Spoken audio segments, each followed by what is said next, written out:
መስዬ አስበሽው ግን ታውቂያለሽ? ምን ለወደፊት እኔና አንቺ ብዙ ልጆች ወልደን የሚኖረው ህይወት ተዋ እንድጓጓት አድርጌ። የምር ትጓጓለሽ? አዋ ለምን አልጓጓም? አስበሃል ልጆች ሲኖር ማለት የኔ የምላቸው ልጆች ኖረው። እኔ ለልጅ አልጓጓም። አሁን ግን እየጓጓ ያለሁት ካንቺ ስለሆነ። ራስ ወዳድ ሆኜ እኮ አይደለም የኔ ልጅ። እኔ በዚህ ጊዜ እንደዚህ ያሰብኩትኛው ልጄ ራሴን ካላጠፋው ብላ አሻፈረኛለች። ለዛ ብዬ እኮ ነው። እና ቢሆንስ ማን በሌለችበት እንደዚህ ነገር ታስባል? እህቴ ልታገቢ ነው በቃ? አዎ ደስ አይልም? ያው በጣም የምወደውና የምፈልገውን ሰው በጣም ነው ደስ የሚለው። እንኳን ደስ አለሽ። አንቺ ቆሻሻ ኤልሹ ስነ ስርዓትሽ ነሽ። አንቺ ራና ነገርኩሽ ማጭ ጭራ ዝም በይ ካልሆነ አጋጭሻለሁ። በጣም ታጋጭኛለሽ አይደል? እንደዛ ነው ደጋግመሽ ስታሰደብኝ ዝም ስልሽ የልብ ልብ ተሰማሽ አይደል? ያንቺን እመለስበታለሁ። አንቺኛዋ ግን ቆይ ምን አይነት ክብራዊ ስና ባለጌ ስለሽ እናቴ በሌለችበት እቅድሽ ልታሳኪ ነው? ስሚ እኔ እስካለሁ ድረስ ይሄ ነገር መቼም አይሆንም። እመኚኝ እኔ በህይወት ያለው መቼም አይሳካልሽም። ኤልሹ ቆይ ችግርሽ ምንድነው? ምን ሆነ የምትይው? አየቴ ቅናት እኮ ነው። ሌላ ምን ይሆናል ብለሽ ነው? ወይኔ ቤቴ ውስጥ እኮ ነው ያላችሁት። እሱን ትረስታላችሁ እንዴ? ጭራሽ እኔ በእናንተ ልቀና? ቤቴ ነው ገባችሁ? ቤቴ እና እስከኖርን ድረስ እኮ እኛም እየሰራን ነው። ከቤቱ ድርሻ አለን ወይም ቤቱ የኛ ነው አላልንም። ኤልሻዳይ ቆይ ለምን ትናደጃለሽ? ደግሞ መናደድ ያስረጃል አሉ አይደለም? አዎ ቶሎ ያስረጃል። ለዛ ነው አንቺ ለዚህ ያረጀሽው። ኤልሹ ስነ ስርዓትሽ ነው ያጂ። እንደምታዩ እህቴ የሰርጉን ዘፈን እንስፈናል። ኩሉን ማንኩሏታል ኩሉን ማንኩሏታል ባትኮለ በጣም ጥሩ ወተት ሄለን ደህና ናት። ሳስበው ምንም አልሆነችም። እየተደበቀች ነው ያለችው። እዚህ ቤትም ዛሬ መታ ነበር። ተደብቃ ነው የወጣችው። ስለዚህ የሰማው ዜና ልክ ነው ማለት ነው። ተቀመጥ እንጂ እኔ ልጅ ይደክማሉ። እሺ ማን ይቀመጣል?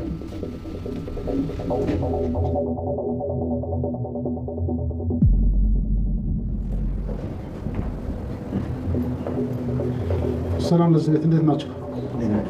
እናታችን እንዴት ነው? እናታችን ተመኩ አረፍ በል እስኪ።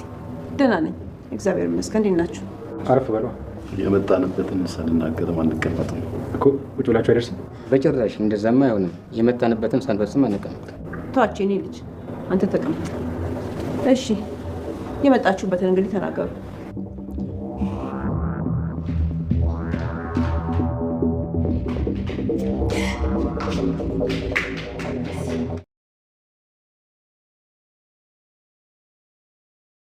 ቴዲ ለመሲ ሽማግሌ ላከ። ወይዘሮ ሄለን እኔ ቆሜ በሀያት ሳለሁ ቴዲ ሚስት አያገባም ከኔ ውጪ ብላ ያዙኝ ልቀቁኝ ብላለች።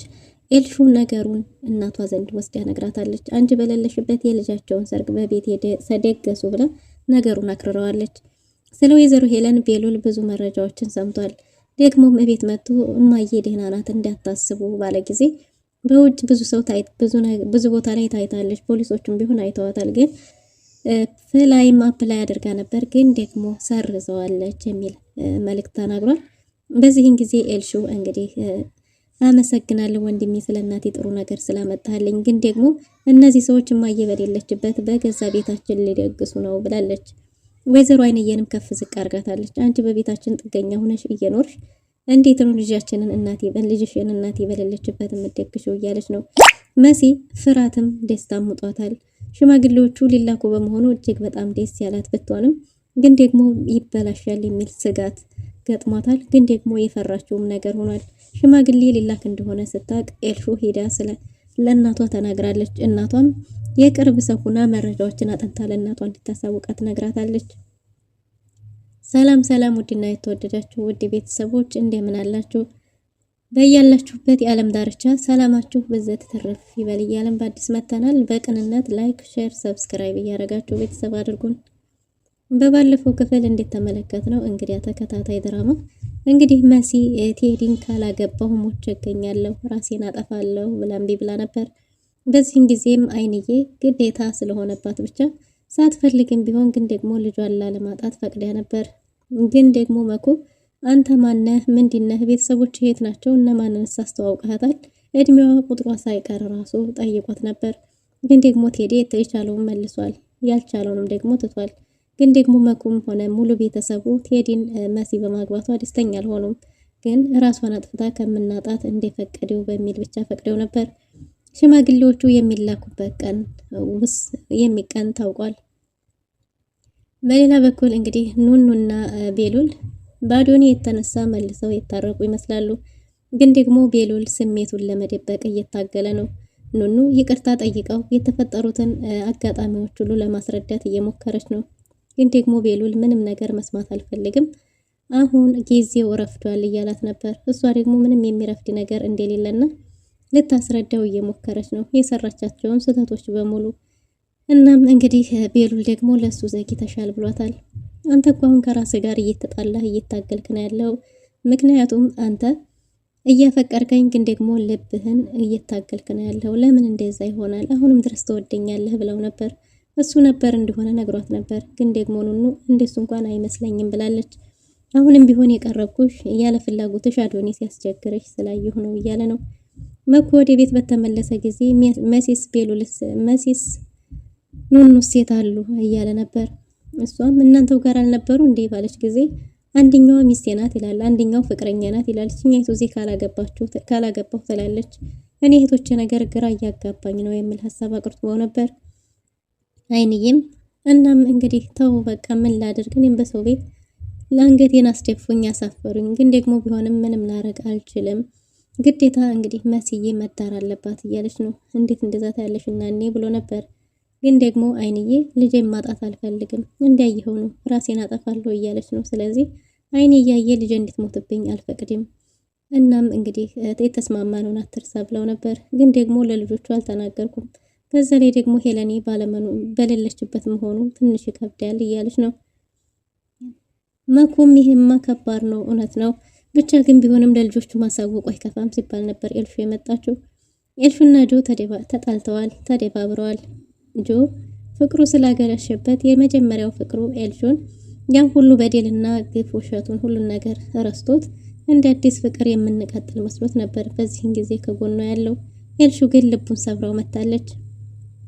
ኤልሹ ቤሉል አዶኒ ስለረሳ ወደ ራሱ እንዲመለስና ኑኑ የቤት ሰራተኛቸው እንደሆነች ለሱ ምንም እንዳልሆነች ፍቅረኛም እንዳላት ደጋግማ እየነገረችው ነበር።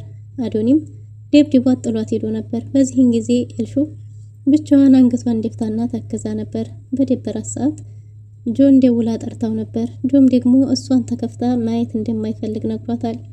እኔ አንቺን ደብሮሽ ከፍቶሽ ማየት አልፈልግም ባላት ጊዜ አዶኒ እኮ እኔን ረሳኝ፣ አዶኒ እኔን ረስቶኛል። ይችን የቤታችን አንድ ገረድ እሷን አስታውሶ እኔን ረሳኝ፣ ትናንት የመጣች ገረድ አስታውሶ እኔን እንዴት ይረሳኛል እያለች ነበር። ጆም የሱ መርሳት አለመርሳት አንቺን በዚህ ልክ ለምን ሊያስጨንቅሽ ቻለ? እሱ ምንሽ ነው? አዶኒ ምንሽ ነው? ተወጇለሽ እንዴ ብሏት ነበር። እሷም ላለመመለስ ብትታገልም ጆ ደግሞ እውነቱን ማወቅ ፈልጋለሁ፣ እሱ ምንሽ ነው? ተወጇለሽ እንዴ? እኔ በዙሪያሽ የምከታተለው ምንም ነገር እንዲጎዳሽ የማልፈልገው ከኋላሽ ከስርሽ የምከታተልሽ ያለ ምክንያት ይመስልሻል እንዴ ብሏት ነበር። እናም ስለምወድሽና ስለማፈቅርሽ ስለምሳሳልሽ እኮ ነው ምንም ነገር እንዳትሆኚ እንዳትጎጂ እየተከተልኩሽ ያለሁት። እና ምን አስበሽ ነው? ከዚህ ልጅ ጋር ምን አይነት ግንኙነት አለሽ ብሏት ነበር። እሷም ደግሞ አዶኒን እንደምትወደው ተናግራለች። እውነቱን እንዲነግርህ ከፈለክ እኔ ላንተ ምንም አይነት ስሜት የለኝም፣ የምወደው የማፈቅረው አዶኒን ነው። እሱ ግን ረሳኝ፣ ምን ዋጋ አለው? እኔን ረስቶ ያችን ተራ ሰራተኛ ሚስቴ ምናምን እያለ ነው ብላ ተናግራለች። ኤልሹ በኋላ ይቆጭሻል፣ ስንት ነገር ዋጋ እየከፈልኩ ያለሁት ለምንም ብዬ አይደለም፣ አንቺን ስለምወድሽና ክፉ ነገር እንዲያገኝሽ ስለማልፈልግ ነው፣ ይቆጭሻል ብሎ አስረግጦ ነግሯት ነበር። እሷም ምንም ነገር የሚቆጫት እንደሌለና በጭራሽ እሱን አስበውም እንደማታውቅ ከሱ ጋር ህይወትን እንደማታስብና ለሱ ምንም ያህል ቅንጣት ያህል ስሜት እንደሌላት በተደጋጋሚ ነግረዋለች።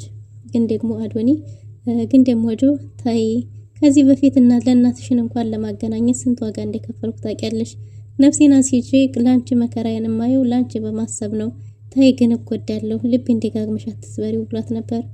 እሷም ለሱ ምንም አይነት ስሜት እንደሌላት በተደጋጋሚ ነግረዋለች። በዚህን ጊዜ ጆ ተናዶ ጥሏት ሄዷል። ኤልሹም እንግዲህ ስለ አዶኒ እያሰበች እዛው መተከዟን ታይዘዋለች። ግን ደግሞ ወደ ቤት ተመልሳ ስትመጣ መሲ ልታገባ እንደሆነ ለልጆቹ መናገር አለብን እያሉ ሳለ ነበር የመጣችው። ምንድነው ለኛ የምትነግሩን ብላቸው ነበር። መሲ ልታገባ ሽማግሌ ልላክ እንደሆነ ሲነግሯት እንዴት እንደዛ ታረጋላችሁ? ምን አይነት ደፋሮች ናችሁ? ምን አይነት ፈጣጣ ናችሁ? በሰው ቤት ተቀምጣችሁ ጭራሽ ድግስ ባለቤቷ በሌለችበት ታስባላችሁ? ምን አይነት ድፍረት ነው እያለች ነው። የኔ እናት በሌለችበት አንቺ ልጅሽን የምትሪው ማን ስለሆንሽ ነው? ምን ማለት ነው እያለች ነው። ከዛ ስርዓት ያዢ ቢላትም በጭራሽ እኛ ቤትማ እናቴ በሌለችበት በጭራሽ ተደግሶ አታገባም እያለች ሳለ ቤሉልና ኑኑ መጥተዋል። ቤሉልን ወንድሜ በገዛ ቤታችን እማ በሌለችበት ደግሼ እድራለሁ እያለች ነው ልጇን ብለው ነበር። ቆይ እልሹ ተረጋጊ፣ እሱንም ቢሆን ቀስ ብለን እናወራበታለን። ማሚ ደህና ናት፣ ውጭ ላይ ብዙ ቦታ እየታየች እንደሆነ ነግረውኛል። ፖሊሶቹም እየተከታተሏት እንደሆነም ብዙ ዜናዎችን ሰምቻለሁ ብሎ ነበር። ኤልሹ ልክ እናቷን እንዳላገኘቻት አስመስላ ቤሉልን አቅፈዋለች። ወንድሜ ጥሩ ነገር ነው ያደረከው፣ እናቴ በህይወት አለች ብላ ምንም እንደማያውቅ ስታስመስል ነበር። በሌላ በኩል ደግሞ እንግዲህ አዶኒ ቤሉል እኔ ከነሱ ጋር አወራለሁ አንቺ ወደ ክፍልሽ ሂጂ ብሏት ነበር። ግን ደግሞ ኤልሹ ወደ ክፍሏ ከሄደች በኋላ ጆጋ ደውላ ነበር። ደግሞ ምን ፈልገሽ ነው የደወልሽው ቢላትም እናቷን ላስቸኳይ ጉዳይ እንደፈለገቻት እና እናቷን እንዲያገናኛት ጠይቀዋለች። እሺ ለባብስሽ ጠብቂኝ አሁን እመጣለሁ ብሏል። ጆን በታዘዘው መሰረት እናቷ ጋር ወስዶ አገናኝቶታል። ለወይዘሮ ሄለን ሁሉንም ነገር ነግራታለች። በሌላ በኩል መሲና ቴዲ ደስ የሚል የፍቅር ጊዜ አሳልፈዋል። ግን ደግሞ መሲ ጨነቀኝ እያለችው ነበር።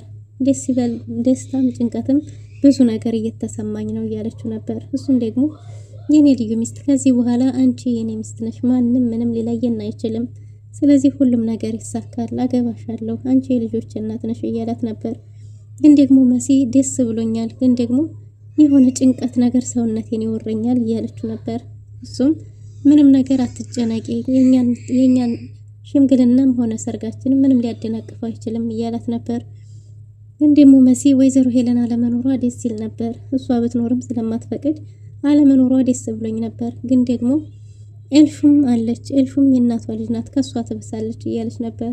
ግን ደግሞ ቴዲ ምንም እንዳትፈራ እያጽናናት ነበር። ግን ደግሞ መሲ የፈራችው ሳይደርስ አልቀረም። ኑኑ ስለ እህቷ ደስ ብሏት ስለ ኤልሹ በቃ ልታገቢ ነው እህቴ እያለቻት ነበር። መሲም አዎ በጣም ደስ ይላል፣ በጣም ደስ ብሎኛል፣ ከዚህ ቤት ልወጣ ነው እያለች ነበር። ምናልባት ሽማግሌዎቹ ቢቀሩና እሺ ባይሏቸው ምን ታደርጊያለሽ ስትላትም ምንም ቢሆን በራሷ ፈቃድም ቢሆን እንደምትገባ ተናግራለች። ኑኑ በዚህ ልክ እህቴ እኔ ግን ይቅርታ ብዙም ደስ እያለኝ አይደለም፣ ብቻ የሆነ ነገር ውስጥ ይረበሻል ብላ ነበር። ግን ደግሞ መሲም እኔም ምን እንጃ ፍርሃትም ጭንቀትም ይዞኛል እያለቻት ነው። ይህም የሙሽራዋ ጉ እንደሆነ እየተናገረች ሳለ ኤልሹ ሄዳ በእኛ ቤት አንቺን እናቴ በሌለችበት ልታገቢ ማንን ነው የምታገቢው? በጭራሽ አታገቢም እያለች ነበር። ኑኑንም ልትማታ ሞክራለች። ምክንያቱም አዶኒ ኑኑ ሚስቴ ናት እያለ ስለነበር መሲም ሆነ ኑኑ ተባብረው ኤልሹን አበሳጭተው ከክፍላቸው አስወጥተዋታል። በዚህን ጊዜ ጆ ጋር እንግዲህ እናቷ ዘንድ ሄዳ ለእናቷ እናቴ ጉዲሽን አላየሽም፣ ልጇን በቤታችን ልትድር ነው በሰው ቤት ተቀምጣ እያለች ነበር። ማን ነው የሚያገባው? ማን ነው የምታገባው ብላ ነበር። ለመሲ ሽማግሌ ሊላክ ነው ብላለች ስትል አንቺ ዘመድ መስለሽ ከነሱ ሚስጥራቸውን እያዋጣሽ ለእኔ ንገሪኝ ብላት ነበር። እናም እንግዲህ ኤልሹ ሊያኔ ዱላ ያዙኝ ልቀቁኝ እያለች የነበረው ሚዜ እንደምትሆንና ከጎናቸው እንደሆነች ተናግራለች። ስለሷም ደስ እንዳላት ጭምር ግን ደግሞ የምታገባውን ሰው ለማወቅ ጠይቃት ነበር። መሲም እሱን ቀስ ብለሽ የምታውቂው ይሆናል ብላታለች። ኤልሹም እሰራልሻለሁ እያለች በውስጧ እየፎከረች ነው። ግን ደግሞ ሽማግሌዎቹ ሊላኩ ጉድ እየተባለ ነው። ኑኑና መሲ ነጭ በነጭ ድምቅ ብለዋል። ኤልሹም እንደ ወጃጅ አምሮባችኋል ብላ እንዲያማረባቸው ገልጻላችኋለች። እነሱም እናመሰግናለን እያሉ ነው። ለመሲም ስለ እሷ ደስ እንዳላት ጠይቀ ስለ አንቺ ደስ ብሎኛል ብላታለች። መሲም አመስግና አንድ ላይ እንግዲህ ሽማግሌዎቹ የሚመጡበት ሰዓት እየተጠበቀ ነው። በሌላ በኩል መሲ ለአዶኒ አንድ ሚስጥር ነግረዋለች። አዶኒ ካገባሽ በኋላ ሆነ ልክ ካገባሽ በፊት እንደነበረው ይቀጥላል፣ ምንጊዜም ቢሆን እኔ ከጎንሽ ነኝ፣ ወንድምሽ ነኝ እያላት ነበር። እሷም አውቃለሁ የኔ ምርጥ ወንድም እያለች ነው። እናም ቤሉል አንተ ታማኝ ስለሆንክ ለአንተ አንድ ነገር ልንገርህ ብለው ነበር። አዶኒ ወይዘሮ ሄለን ደህና እንደሆነችና እዛ ቤት መታ እንደነበረ ተደብቃ መታ እንደነበር ነግረዋለች። በዚህን ጊዜ ቤሉል በቃ የሰማሁት ነገር እውነት ነው ማለት ነው እያለ ነው። ከዚህ በፊት ያነበበው የአባቱ ማስታወሻ አለ። ሁለተኛ አሁን እየተፈጠረ ያለውን ነገር በማየቱ የጠረጠረው ያለ ነገር ይመስላል። እናም እንግዲህ ለወይዘሮ ሄለንን ቤት ተደብቃ መታ እንደሄደች ለማንም እንዳትናገሪ ብላ እንዳስፈራሮቻት ጭምር ነግረዋለች። እሱም ደግሞ ምንም ችግር የለውም ብሎ ምንም እንዳልተፈጠረ ሽማግሌዎቹን ለመቀበል ከአይንዬ ጋር ተቀምጧል። መኩ ሽማግሌዎቹ ስላረፈዱ እየተሽከረከረ ነው። እናም እንግዲህ ኧረ እባክህ የኔ ልጅ ተቀመጥ ያዞርሃል እያለች ነው አይንዬ። ከብዙ ጥበቃ በኋላ ሽማግሌዎቹ መጥተዋል። ሽማግሌዎቹ መምጣታቸውን ኑኑ ተመልክታ ለእህቷ ሮጣ ደስታውን ተናግራለች። ኤልሹም ወዳጅ መስላ እዛው ተቀምጣለች። ሽማግሌዎቹ ልጃችሁን ለልጃችን ብለው እንግዲህ እየጠየቁ ሳለ ሁሉንም ነገር ኤልሹ አበላሽተዋለች። የመሲ ሽምግልና እንግዲህ ሳይሳካ ቀርቷል ማለት ነው። ውድና የተወደዳችሁ ለዛሬ ነበረን ቆይታ የሚመስል ነበር። በቀጣይ እስከምንገናኝ መልካም ጊዜ